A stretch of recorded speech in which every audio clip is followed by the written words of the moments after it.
कहानी की शुरुआत में हमें बताया जाता है कि इस दुनिया में एक कॉन्टिनेंट है जिसमें कोई जादुई शक्ति नहीं है, मगर उनकी ऊर्जा का सोर्स डूची नाम की पावर है। इसीलिए इस महाद्वीप को डूची कॉन्टिनेंट कहते हैं। यहाँ के लोग लगातार दो चीजों का अभ्यास करते हैं जो उनकी ट्रेनिंग को डूची की हाईएस्ट लेवल पर लेकर जाता है। ट्रेनिंग पूरी होने के बाद हर किसी का जीवन इस बात पर डिपेंड करता है कि वे आगे जाकर क्या करेंगे। डूची के लिए 10 चरण है, जिनके नाम डू विशेषज्ञ, do master, do grand master, do spirit, do सम्राट, डू पूर्वज, डू ऑनर, डू होली और डू गॉड है। और इन प्रत्येक चरण में कई लेवल होते हैं। फिर हमें क्रो सिटी के जियो राजवंश को दिखाया जाता है, जो 3 बड़े शाही परिवारों में से एक था, जहां आज एरिना में सभी स्टूडेंट की डू लेवल को चेक किया जा रहा था। और अब जियो यान को आगे बुलाया जाता है, जो जियो राजवंश का तीसरा युवा मास्टर था। जियो यान आगे जाता है तो सभी स्टूडेंट हंसने लगते हैं। जियो परिवार के एक मुखिया का बेटा जियोनिंग उसे कहता है कि अपने आप को मूर्ख मत बनाओ, तुम्हारी लेवल बहुत कम है। जियो यान उनकी बातों पर ध्यान नहीं देता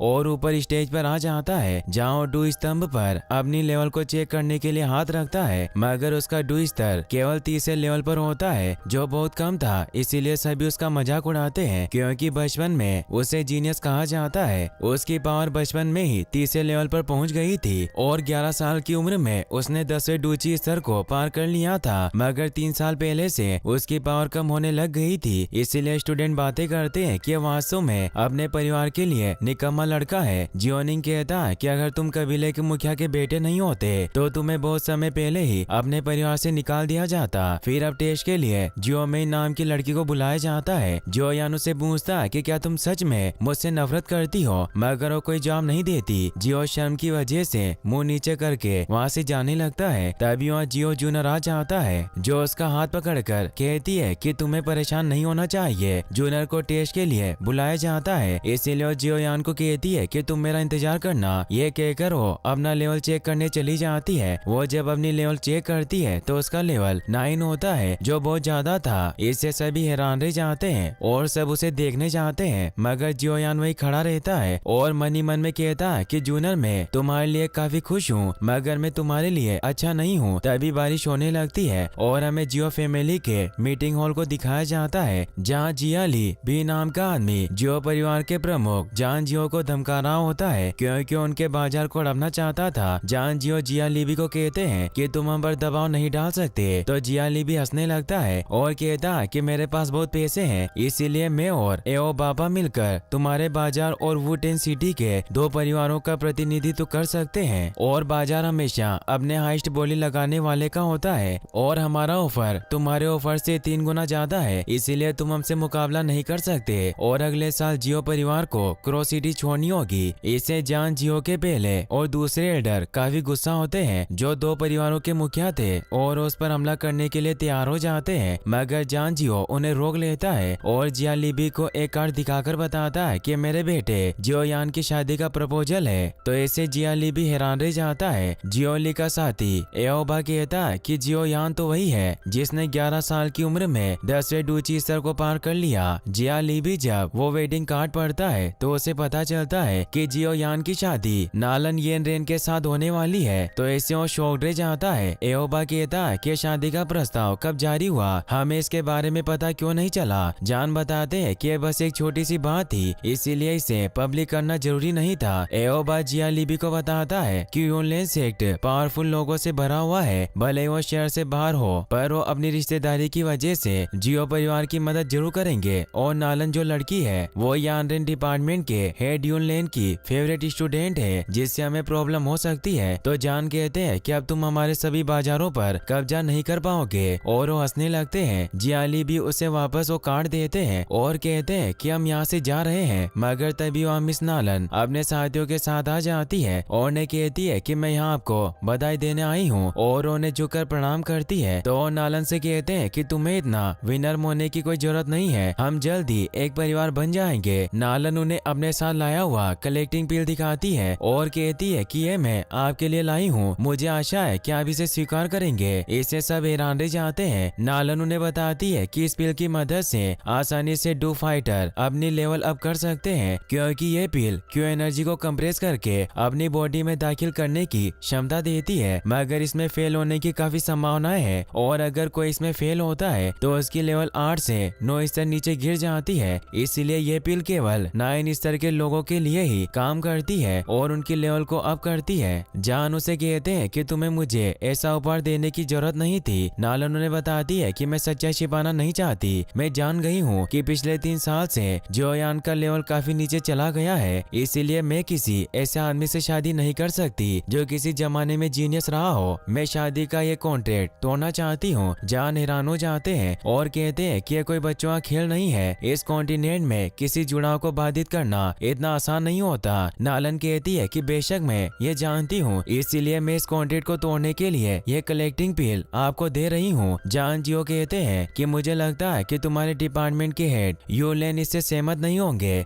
नालन कहती है कि मैंने सेक्शन लीडर यूलेन से अनुमति प्राप्त कर ली है। क्यों नहीं चाहते कि मैं किसी ऐसे व्यक्ति से शादी करूं जिसकी लेवल मुझसे काफी कम हो, और अभी आपका बेटा एक हारे हुए लड़के के अलावा और कुछ नहीं है। इसलिए अब आपके पास इस कॉन्ट्रैक्ट को तोड़ने के अलावा और कोई तरीका नहीं है। तभी नालन के साथियों में से एक आगे आता है और वो 7 स्टार डो ग्रैंड मास्टर जी में बदल जाता है, जो यूलेन सेट का ग्रैंड मास्टर था। यह देखकर जान नालन से कहते हैं कि तुम क्या चाहती हो कि क्या मैं तुम्हारे सामने घुटने टेक दूं? नालन कहती है कि भले ही आप अपनी तलवार निकाल कर हमसे मुकाबला करें, मगर मेरा फैसला नहीं बदलेगा। मैं सगाई तोड़ना चाहती हूँ। तभी जियोयान जूनियर के साथ वहाँ आ जाता है, क्योंकि उन्हें पता चल गया था कि नालन वहाँ आ गई है और जूनियर ने जियोयान को इस बारे में बताया था। जियोयान नालन से कहता है कि मैं कॉन्ट्रैक्ट रद्द करना चाहता हूँ और कहता है कि अगर ये शादी कैंसिल हुई तो एक कॉन्टिनेंट में हमारी बहुत बदनामी होगी और पीढ़ियों तक हमारा परिवार शर्मिंदा रहेगा। जियोयान नालन के पास जाता है तो उसे कहती है कि क्या तुम ही जियोयान हो? तो कहता है कि क्या मैं तुम्हें हैंडसम नहीं लगता? नालन कहती है कि चाहे तुम कितने भी हैंडसम क्यों ना हो, पर तुम बेकार हो। मुझे तुम्हें देखकर बहुत दुख होता है, इसलिए मैं तुम्हें इस शादी को तोड़ने पर 3 कलेक्शन पीस दे सकती हूँ। साथ ही तुम यूलेन सेक्शन में भी ट्रेनिंग ले सकते हो। सभी से चौंक जाते हैं। जान जियो के साथी एयरडो ने कहते हैं कि अगर हम 3 क्यूपीएस लेते हैं तो हमारा जियो परिवार और अधिक शक्तिशाली हो जाएगा और वो बाजार भी हमारे हाथ से नहीं जाएंगे जिन्हें हमने खो दिया है। दूसरा एल्डर भी उन्हें कहता है कि अगर जियोयान यूलेन सेक्शन में ट्रेनिंग करेगा तो अपनी खोई हुई पावर को भी रिकवर कर सकता है। जियाली भी कहता है कि श्रीमती नालन बहुत उदास है, भले ही उसने सगाई को रद्द करके मेरी मदद की, मगर अब जियो परिवार ने इसका समर्थन खो दिया है, इसीलिए वो सभी बाजार जल्दी हमारे होंगे। जियोयान उसे कहता है कि तुम्हें इतनी जल्दी उत्तेजित नहीं होना चाहिए और वो नालन से कहता है कि मैंने फैसला किया है कि मुझे तुमसे तलाक चाहिए। नालन हैरान रह जाती है और वो गुस्से में उसे कहती है कि तुम्हें ऐसा कहकर दोनों पक्षों को चोट पहुंचाई है। अब जी भी गुस्से में अपनी पावर को एक्टिवेट कर लेता है, तो उसे रोकने के लिए जान जियो भी रेज लोएन पावर को एक्टिवेट कर लेते हैं, जिससे वहाँ एक धमाका होता है और वो दोनों लड़ने को तैयार हो जाते हैं। मगर नालन जी को रोक लेती है और जान से कहती है कि हम इसे दूसरे तरीके से हल करेंगे। मैं जियो परिवार को 3 साल देती हूँ। 3 साल बाद जियो लेन यूलेन वार्ड में आ सकता है और मुझसे लड़ सकता है, और अगर ये हार गया तो हमारी शादी नहीं होगी और ये सगाई टूट जाएगी, और अगर तुम जीत गए तो तुम मेरे साथ जो चाहे वो कर सकते हो। फर्स्ट एल्डर कहता है कि उचित नहीं है। कोई मूर्ख भी जानता है कि जियोयान की शक्ति के साथ ऐसा कोई तरीका नहीं है कि वो तुम्हें 3 साल के अभ्यास के बाद हरा सके। सेकंड एल्डर जान से कहता है कि हमारे जियो परिवार के लिए बस एक देरी होगी। 3 साल बाद जियो ली भी वापस हमारे बाजार को हड़पना चाहेगा। नालन उन्हें कहती है कि मेरा सबसे अच्छा ऑफर है जो मैं आपको दे सकती हूँ, और वो जियोयान से पूछती है कि तुम क्या चाहते हो। जियोयान भी उसकी इस शर्त को स्वीकार कर लेता है। तभी वहाँ जूनियर भी आ जाती है, जिसे देखकर जी को अजीब लगता है। नालन कहती है कि अब हमारी बाद में मुलाकात होगी। जियोली भी वहाँ से चला जाता है क्योंकि वो इस 3 ईयर एग्रीमेंट की वजह से कुछ नहीं कर सकता था। नालन भी वहाँ से चली जाती है और वो जाते जाते जियोयान को कहती है कि मुकाबले के लिए मैं तुम्हारा इंतजार करूंगी। जियोयान कहता है कि तुम मुझे धमकाने की हिम्मत कर रही हो क्योंकि मैं कमजोर हूँ। सभी लोग वहाँ से चले जाते हैं। जियोयान काफी परेशान होता है और हॉल से बाहर आता है। जान जियो के साथी एल्डो ने कहते हैं कि जियोयान आगे आने वाली समस्याओं को नहीं जानता। 3 ईयर एग्रीमेंट करके उसने सिर्फ अपनी मौत में देरी की है। जियोयान वहाँ से जाने लगता है। जूनियर उसे रुकने को कहती है, मगर वो नहीं रुकता और वहाँ से भाग जाता है, तो जूनियर उसके पीछे जाती है। जान को उसकी फिक्र होती है। जियोयान दौड़ता हुआ एक घर के पीछे आकर रुकता है। तभी वहाँ जूनियर भी आ जाती है, जो उसे समझाने की कोशिश करती है, मगर उसकी बात नहीं सुनता और वहाँ से चला जाता है। वो निराश होकर आगे बढ़ रहा था था, मगर तभी रास्ते में जियोनिंग अपने साथियों के साथ उसे रोक लेता है। वो कहता है कि मैं तुम्हारी राह देख रहा था। जियोयान वहाँ से जाने लगता है, मगर उसे जाने नहीं देते। जियोनिंग कहता है कि तुम्हें तो बहुत बड़ा जीनियस कहा जाता था, मगर तुमने बहुत बड़ी प्रॉब्लम क्रिएट कर दी। और अगर तुम ये सोच रहे हो कि हम सभी सिर्फ इसीलिए चुप हैं क्योंकि तुम्हारे पिता कबीले के मुखिया है, तो ये तुम्हारी गलतफहमी है। आज तुम्हारे फैसले की वजह से जियो परिवार को नुकसान हुआ, क्योंकि अगर तुम सही फैसला लेते तो आज हमारे पास 3 क्यू कलेक्टिंग पिल होती। और तुमने कभी सोचा है कि इन 3 सालों में हमारे जियो परिवार का क्या होगा? मुझे नहीं लगता कि तुम वास्तव में मिस नालन से लड़ सकते हो। जियोयान उसे कहता है कि तुम ये सब इसीलिए कह रहे हो क्योंकि तुम एल्डर के बेटे होने की वजह से वो कलेक्टिंग पिल हासिल कर सकते थे। अगर मैंने शादी का प्रस्ताव रद्द कर दिया होता। जियोनिंग इससे परेशान हो जाता है और उसे कहता है कि तुम दिखाना चाहते हो कि तुम नालन येन रेन के साथ लड़ सकते हो, तो तुम्हें अभी कोशिश करनी चाहिए। मैं देखना चाहता हूँ कि क्या तुम मुझे हरा सकते हो। जियोयान गुस्से में उस पर हमला करता है, मगर उसे कुछ नहीं होता और अपने हमले से उसे दूर कर देता है, जिससे सभी उसका मजाक उड़ाते हैं। जियोनिंग कहता है कि तुम्हारे पास बस इतनी पावर है। तभी वहाँ जूनर भी आने लगती है। जियोयान अपनी पावर को वापस से एक्टिवेट करके जियोनिंग पर हमला करने जाता है, मगर वो भी अपनी पावर को एक्टिवेट करके जियोयान को दूर फेंक देता है, मगर जूनर उसे पकड़ लेती है। जियोयान उसे कहता है कि तुम्हें मेरे पीछे नहीं आना चाहिए था, क्योंकि एक लड़की को पुरुषों के काम में इंटरफेयर नहीं करना चाहिए, और उसे चुप करवा देता है। जियोनिंग कहता है कि वास्तव में ट्राइब के मुखिया का बेटा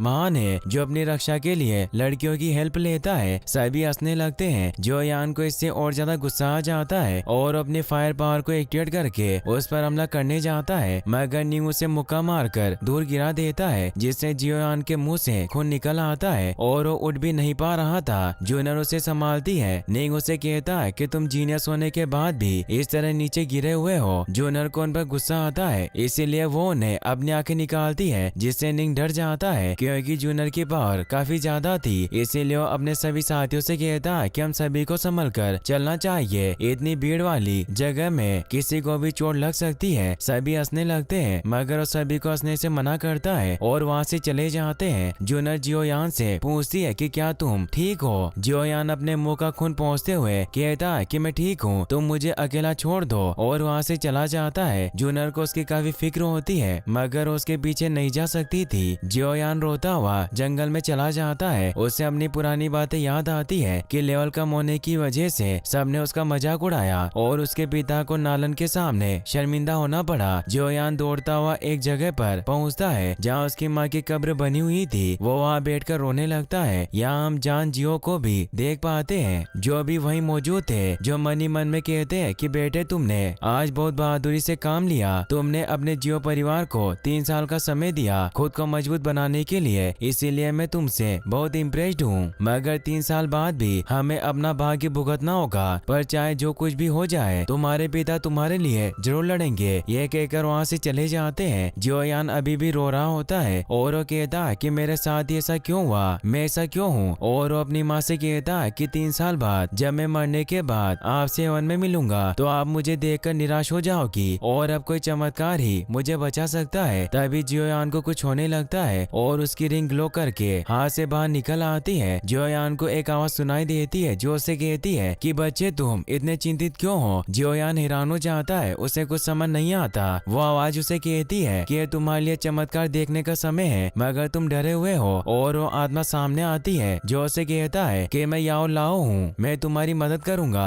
जियोयान उनसे पूछता है कि आप मेरी मदद कैसे करना चाहते हैं। तो याओ लाओ से कहते हैं कि अगर तुम डू कॉन्टिनेंट में किसी को हराना चाहते हो तो तुम क्या करोगे। सबसे इम्पोर्टेंट बात यह है कि आपके पास लड़ने के लिए पावर होनी चाहिए। फिर वो एक एक करके डूची के चरण को पार करेगा। सबसे पहले कोई डू मास्टर बनता है, फिर डू ग्रैंड मास्टर, और ऐसे ही वो अपना लेवल बढ़ाता रहेगा। और अगर तुम भी इस मेथड को फॉलो करो तो तुम अपनी टेक्निक की मदद से नालन से लड़ सकते हो। इस कॉन्टिनेंट में डू क्यू एक स्किल बन गई है। सबसे मजबूत से लेकर सबसे कमजोर तक 4 वर्ग और 12 स्तर होते हैं, जिनके नाम हेवन, अर्थ, ब्लैक और येलो है। और इन प्रत्येक वर्ग को 3 लेवल में डिवाइड किया गया है, जिससे 12 स्तर यानी लेवल बनती है। जियोयान उन्हें कहता है कि मैं इसके बारे में पहले से ही जानता हूँ। याओ लाओ से कहते हैं कि नालन की स्किल हाई लेवल ब्लैक पर है, मगर मैं तुम्हें इससे ज्यादा और कुछ भी सिखा सकता हूँ। जियोयान इससे खुश होकर कहता कहता है कि क्या आप सच कह रहे हैं? तो याओ लाओ हमें जवाब देते हैं। जियो यान मन में सोचता है कि हाई लेवल स्किल्स बहुत कठिन होती है। साधारण लोगों के बीच सबसे मजबूत स्किल लेवल जर्दे तक होती है और कुछ शक्तिशाली परिवारों के पास ही केवल ब्लैक स्किल लेवल होती है। और जियो परिवार में सबसे स्ट्रॉन्गेस्ट स्किल लायन फ्यूरी होती है और ब्लैक एवरेज स्किल को हर कोई नहीं सीख सकता,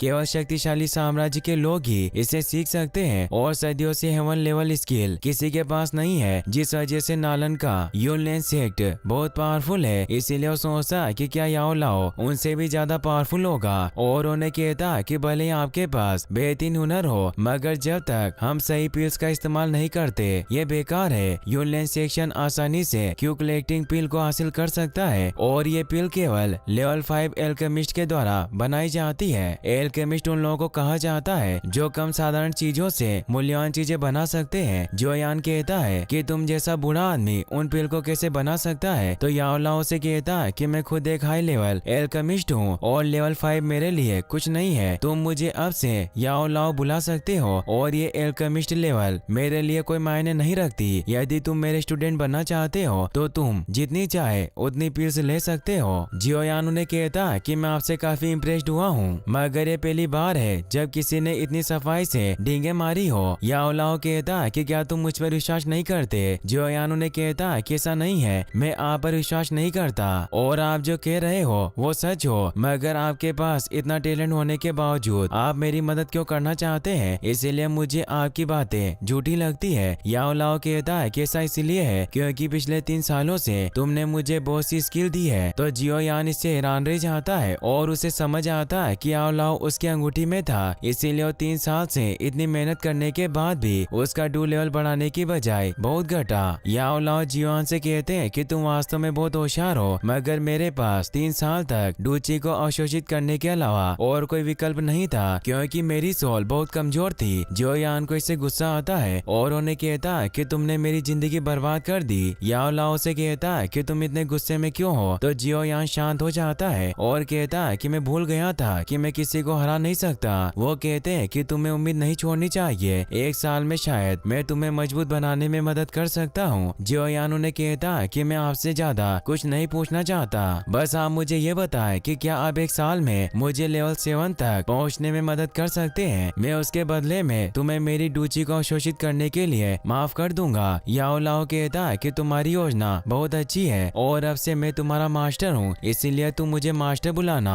तो जियो यान कहता है कि मैं तुम्हें मास्टर तभी बुलाऊंगा जब तुम मुझे अच्छी तरह से सिखाओगे, क्योंकि तुम ही मुझे स्टूडेंट बनने के लिए भीख मांग रहे हो। और उन्हें बूढ़ा आदमी कहकर बुलाता है। इससे याओ लाओ को गुस्सा आता है और अपनी पावर से वहाँ बेम्बू को जियो यान की तरफ मोड़ देता है, लेकिन उसे चोट नहीं पहुँचाता और हंसता है क्योंकि उसी उसे डरा रहे थे। वो उसे कहते हैं कि मैं तुम्हारी ट्रेनिंग जल्दी स्टार्ट करूंगा, मगर तुम्हें पहले इस पेपर के साथ रॉ मटेरियल्स को हासिल करना होगा। जियो यान जब उस पेपर को पढ़ता है तो उसमें लिखा था कि उसे 3 आर्किड लीव्स, 2 वाशेड मुड बोनस और फर्स्ट लेवल का इविल कोर वुड एलिमेंट लाना है। इससे वो हैरान रह जाता है क्योंकि ये बेहद कीमती रॉ मटेरियल्स थे। अब वो रिंग वापस से जियो यान के हाथ में आ जाती है। जियो यान अपने आप से कहता है कि इस रॉ मटेरियल्स को खरीदने में हजारों सिक्के खर्च हो जाएंगे, मगर फिर वो सोचता है कि पैसे के लिए मैं मर नहीं सकता, इसीलिए मैं इन सभी रॉ मटेरियल्स को हासिल करूंगा। वहीं हम जिया लिबी को उसके महल में देखते हैं, जो अपने बेटे से कह रहा था कि जियो यान ने हमारा प्लान बर्बाद कर दिया। उस 3 ईयर एग्रीमेंट की वजह से हम जियो परिवार के बाजार को नहीं हड़प सकते। तो उसका बेटा जिया लियाओ अपने डेड को एक प्लान बताता है जिससे वो खुश होते हैं और इसी के साथ ये एपिसोड यहीं पर खत्म हो जाता है। गाइस, अगर आप इसका नेक्स्ट पार्ट भी जल्दी देखना चाहते हैं तो इस वीडियो को लाइक करने के साथ साथ चैनल को सब्सक्राइब जरूर कर लें। Thanks for watching. If you want similarly new anime or donghua explanations, to check my playlist New Anime Episode 1. Check now playlist.